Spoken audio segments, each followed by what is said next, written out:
Mandalorian Season 3 final showed us the Darksaber was destroyed during the fight between Bo-Katan and Moff Gideon. This leaves a question: what will replace the Darksaber, and could it be the Mask of Mandalore?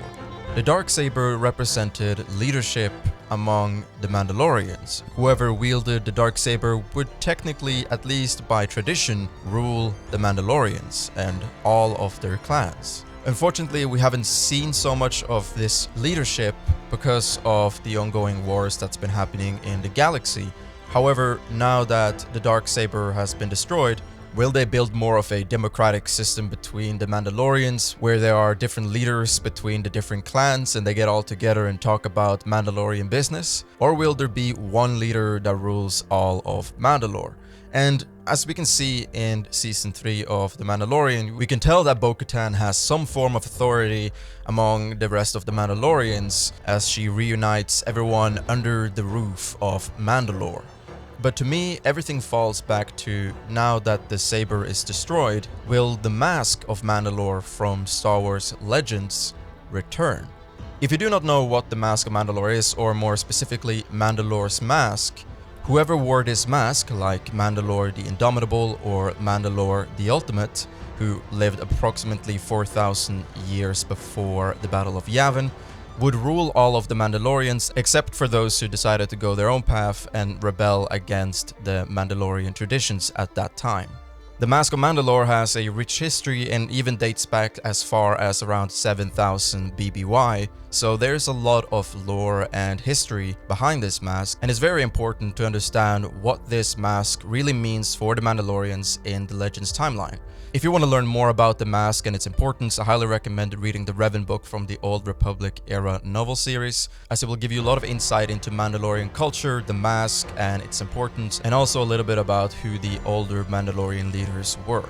So with all of that taken into consideration, how would the Mask of Mandalore return into canon, and what would it really represent? To make it simple, I think it would replace the Darksaber kind of entirely. Instead of having the wielder of the saber represent the leader of the Mandalorians, it would be the one who held the mask, or more specifically, the one who wore the mask. So it leaves obviously a question: how would they acquire the Mask of Mandalore? In Legends, we don't really know where the Mask of Mandalore ends up closer to the Battle of Yavin, because they really haven't written any of those stories, which is unfortunate. But we can speculate with a little theory, and here's one thought.